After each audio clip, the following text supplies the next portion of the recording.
नमस्कार दर्शक बंधु आज हूँ मंगलवार दिन नवेम्बर मास 25 तारिख। आसतु जानिबा आजिर संपूर्ण खबर आ देश दुनियार सबु बड़ खबर उपरे नजर पकाइबा। प्रतिदिन एमिति न्यूज वीडियो सर्वप्रथमे देखिबा पई हम चैनल टिको सब्सक्राइब करि नियंतु। तबे आसतु आजिर गुरुत्वपूर्ण खबर गुड़िक उपरे नजर पकाइबा। आजिर प्रथम खबर होइछि बात्या भय नै आईएमडी देला सूचना। स्पष्ट होई पारुनी बात्यार गतिपथ। 26 और 27 तारिख रे लैंडफॉल करिवार आशंका। ओडिशा को पुणी घारिलाणी बात्या भय। आसंता 26 और 27 तारिख रे एहार प्रभाव देखिबाकू मिली पारे बोली कहा जाउछि। मात्र एजाई एहार गतिपथ नै किछि स्पष्ट होइनी। गत मासरे ओडिशा और आंध्र को मंथा बात्या डराइथिला। एहार प्रभाव सेतना नथिले मध्य लैंडिंग करिथिबा स्थान रे क्षयक्षति होइथिला। पवनर बेग मध्य कम थिला। अन्यपटे ओडिशा मध्य बात्या मंथा पई पूर्व प्रस्तुति करि सारिथिला। राज्य सरकार समस्त जरूरीकालीन परिस्थिति को नजर में रखी उद्धारकारी टीम को नियोजित रखिथिले। बात्यार प्रभाव अधिक हेबाकू थिबा अंचल रे लोकों को बात्या आश्रयस्थली को निया जाइथिला। तेबे एहार गोटिए मास न पुरुणु एपटे आउ एक बात्यार आशंका डराइलाणी। जेहेतु एहा बंगोपसागर रे सृष्टि हेबो एनु एहार प्रभाव ओडिशा और आंध्र उपरे विशेष भाव में रहिबो बोली कुहा जाउछि। मात्र गतिपथ नहीं कौनसी सूचना मिली नहीं। भारतीय पाणीपाग विभागर सूचना अनुसार मालक्का समुद्र और संलग्न दक्षिण अंडमान सागर उपरे सृष्टि लघुचाप आज वेलमार्कड लो प्रेशर परिणत होइछि। परवर्ती खबर होइछि कटिबनी राशन कार्ड बढ़िला ईकेवाईसी अवधि जानतु शेष तारीख। पीडीएस हिताधिकारी पई खुशी खबर। ईकेवाईसी अवधि वृद्धि कले सरकार। एबे जारी रहिबो ईकेवाईसी प्रक्रिया। 2025 डिसेम्बर 31 जाए जारी रहिबो प्रक्रिया। जो माने कराई नाहंती वर्धित समय भितरे कराइबाकू परामर्श। राशन कार्ड परिचालना केंद्र रे आधारयुक्त ईकेवाईसी करा जाई पारिबो। एनै खाद्य जोगाण और खाउटी कल्याण विभाग पक्षरु विज्ञप्ति जारी करा जाइछि। योग्य हिताधिकारी को खाद्य सुरक्षा वंचित करा जाइनि। खाद्य जोगाण और खाउटी कल्याण विभागर सूचना।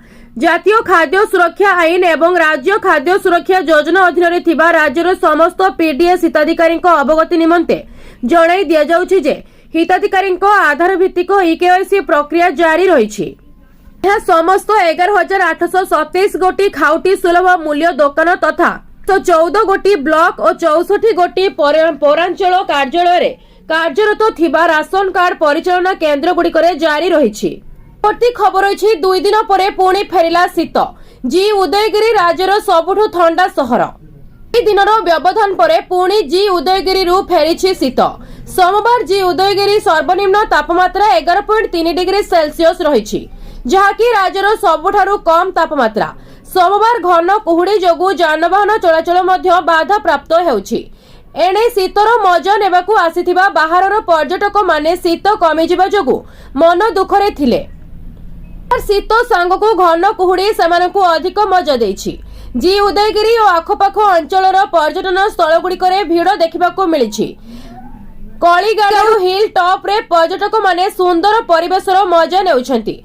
पर्यटन स्थल हिल टॉप रो उन्नतीकरण पई आसिथिबा टंकार सुविनियोग करी अति शीघ्र हिल टॉप रो विकास पई समाजसेवी ऋषिकेश प्रधान दाबी करिसेंती। परवर्ती खबर होइछि सुना हेला एते सस्ता।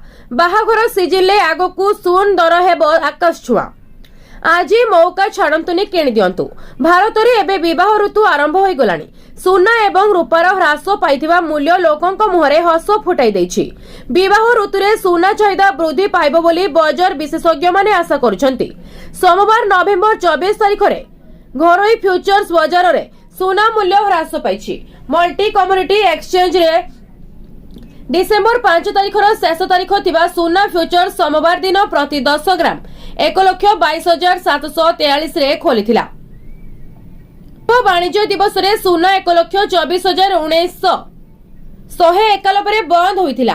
नवेम्बर 24 तारिख सखाळ 10:30 रे डिसेम्बर 5 तारिख शेष तारिख थिबा एमसीएक्स सुना 1,22,749 रे कारबार हेउथिला, जहा पूर्व दिनर शेष मूल्य तुलन रे प्राय 1,440 ह्रास पाइथिला।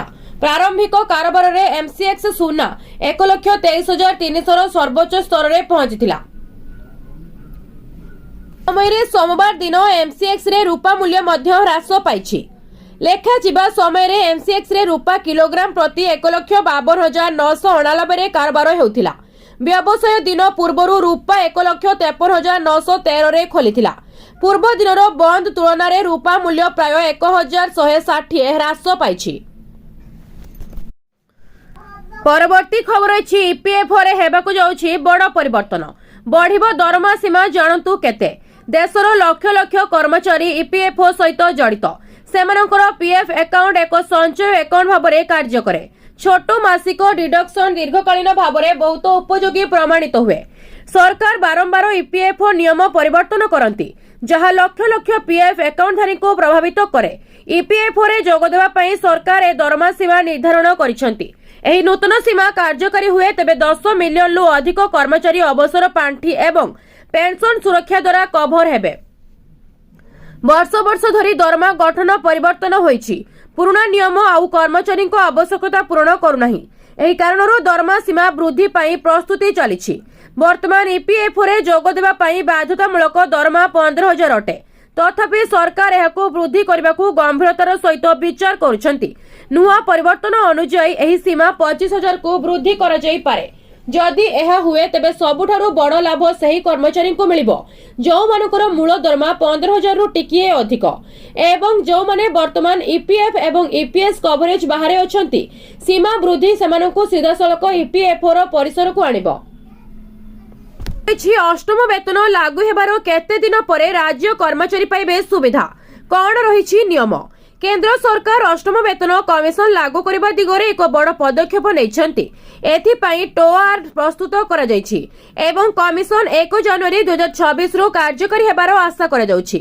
ଏହାପରେ କେନ୍ଦ୍ର ସରକାରୀ କର୍ମଚାରୀମାନେ ଦରମା ବୃଦ୍ଧି ପାଇବେ, କିନ୍ତୁ ରାଜ୍ୟ ସରକାରୀ କର୍ମଚାରୀମାନେ ତୁରନ୍ତ ଏହି ସୁବିଧା ପାଇବେ ନାହିଁ। ଅଷ୍ଟମ ବେତନ କମିଶନ ଲାଗୁ ହେବାର କେତେ ଦିନ ପରେ ରାଜ୍ୟ କର୍ମଚାରୀମାନେ ଏହାର ସୁବିଧା ପାଇବେ? କେନ୍ଦ୍ର ସରକାରୀ କର୍ମଚାରୀଙ୍କ ପାଇଁ କାର୍ଯ୍ୟାନ୍ୱୟନ ସମୟ ସୀମା।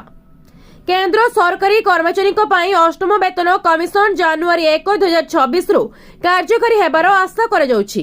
କାର୍ଯ୍ୟକାରୀ ହେବା ପରେ ସଂଶୋଧିତ ଦରମା, ଭତ୍ତା ଏବଂ ପେନସନ ସୁବିଧା ଯୋଗ୍ୟ କର୍ମଚାରୀଙ୍କ ପାଇଁ ତୁରନ୍ତ କାର୍ଯ୍ୟକାରୀ ହେବ। ତଥାପି ବକେୟା ଏବଂ ଭତ୍ତା ସହିତ ସମ୍ପୂର୍ଣ୍ଣ କାର୍ଯ୍ୟାନ୍ୱୟନ 2028 ପର୍ଯ୍ୟନ୍ତ ବୃଦ୍ଧି ପାଇପାରେ। ଏବଂ ଆର୍ଥିକ ପ୍ରକ୍ରିୟାରେ ସମୟ ଲାଗେ। ବେତନ ଆୟୋଗ ମୁଦ୍ରାସ୍ଫୀତ ଏବଂ ଜୀବନଯାପନ ଖର୍ଚ୍ଚରେ ପରିବର୍ତ୍ତନକୁ ବିଚାରକୁ ନେଇ ପ୍ରତି 10 ବର୍ଷରେ ଦରମା ସଂଶୋଧନ କରିବାକୁ ଲକ୍ଷ୍ୟ ରଖେ। ପରବର୍ତ୍ତୀ ଖବର ଅଛି ଆସିଲା ଏମାନଙ୍କ ପାଇଁ ଖୁସି ଖବର। ଯାହାକୁ ମିଳିନି ସୁଭଦ୍ରା ଦ୍ୱିତୀୟ ଓ ତୃତୀୟ କିସ୍ତି, ତାଙ୍କୁ ଏଥର ଚତୁର୍ଥ କିସ୍ତି ସହିତ 15,000 ଟଙ୍କା ମିଳିବ।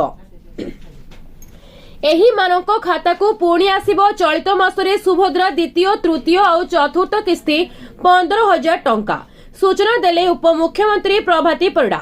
ଗତ ମାର୍ଚ୍ଚ 31 ସୁଦ୍ଧା ଯେଉଁ ମହିଳାମାନେ ଆବେଦନ କରିଥିଲେ ଏବଂ ଯୋଗ୍ୟ ବିବେଚିତ ହୋଇଥିଲେ ସେମାନେ ଏହି ଆର୍ଥିକ ସହାୟତା ଗତ ମାସ ଅଗଷ୍ଟ 9 ତାରିଖ ଦିନ ପାଇଛନ୍ତି, ଯାହା ସେମାନଙ୍କର ଆର୍ଥିକ କାରବାରକୁ ସହଯୋଗ କରିବ। ସୂଚନାଯୋଗ୍ୟ ଯେ ସୁଭଦ୍ରା ଯୋଜନାରେ 1,84,000 ଜଣ ମହିଳା ପ୍ରଥମ କିସ୍ତି ଟଙ୍କା ପାଇଛନ୍ତି। ସେହିଭଳି 98,85,000 ଜଣ ମହିଳା ଦ୍ୱିତୀୟ ଆଉ ତୃତୀୟ କିସ୍ତି ଟଙ୍କା ପାଇଛନ୍ତି ଏବଂ ଏଥିସହିତ ଯେଉଁମାନେ ଏବେ ପର୍ଯ୍ୟନ୍ତ ବି ସୁଭଦ୍ରା ଯୋଜନାରୁ ଟଙ୍କା ନ ପାଇ ବଞ୍ଚିତ ଅଛନ୍ତି ସେମାନଙ୍କୁ ଚଳିତ ମାସରେ ଏକାଥରେ 3ଟି କିସ୍ତିରେ 15,000 ଟଙ୍କା ମିଳିବ ଏବଂ ଯେଉଁମାନେ ସୁଭଦ୍ରା ଯୋଜନା ଅଧୀନରେ ପ୍ରଥମ ଏବଂ ଦ୍ୱିତୀୟ କିସ୍ତିର ଟଙ୍କା ପାଇସାରିଛନ୍ତି ସେମାନଙ୍କୁ କେବଳ ଦ୍ୱିତୀୟ ଓ ତୃତୀୟ କିସ୍ତିର 10,000 ଟଙ୍କା ମିଳିବ। ଏନେଇ ବଡ଼ ଘୋଷଣା କରିଛନ୍ତି ପ୍ରଭାତୀ ପରିଡ଼ା। ପରବର୍ତ୍ତୀ ଖବର ଅଛି ଆସିଲା ଖୁସି ଖବର। ଚାଷୀ ମାନଙ୍କ ପାଇଁ ଖୁସି ଖବର।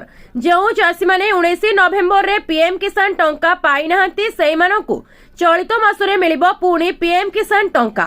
ମହାରାଷ୍ଟ୍ରରୁ ପ୍ରଧାନମନ୍ତ୍ରୀ ନରେନ୍ଦ୍ର ମୋଦି ଚାଷୀଙ୍କ ଆକାଉଣ୍ଟକୁ ପଠାଇବେ ପିଏମ୍ କିଷାନ ଯୋଜନାର 2,000 ଟଙ୍କା। 9,54 ଲକ୍ଷ ଚାଷୀଙ୍କ ଖାତାକୁ ପଠାଯିବ ମୋଟ 20,000 କୋଟି ଟଙ୍କାର ଆର୍ଥିକ ସହାୟତା। ନଭେମ୍ବର ମାସ 19 ତାରିଖରେ ସବୁ ଚାଷୀଙ୍କ ଆକାଉଣ୍ଟକୁ ପଠାଯାଇଥିଲା, ହେଲେ ଯିଏ ପାଇନାହାନ୍ତି ତାଙ୍କୁ ପୁଣି ଏଥର ମିଳିବ ବୋଲି କେନ୍ଦ୍ର ସରକାର ସୂଚନା ଦେଇଛନ୍ତି। ପିଏମ୍ କିଷାନ ଯୋଜନାରେ କୃଷକମାନଙ୍କ ଆର୍ଥିକ ଆବଶ୍ୟକତା ପୂରଣ କରାଯାଏ। ଫେବୃଆରୀ 2019ରେ ଏହି ଯୋଜନାର ଶୁଭାରମ୍ଭ କରାଯାଇଥିଲା। ଏହି ଯୋଜନା ଅଧୀନରେ ଡିବିଟି ଜରିଆରେ ଚାଷୀଙ୍କ ବ୍ୟାଙ୍କ ଆକାଉଣ୍ଟକୁ 3ଟି କିସ୍ତିରେ 6,000 ଟଙ୍କା ପ୍ରଦାନ କରାଯାଏ।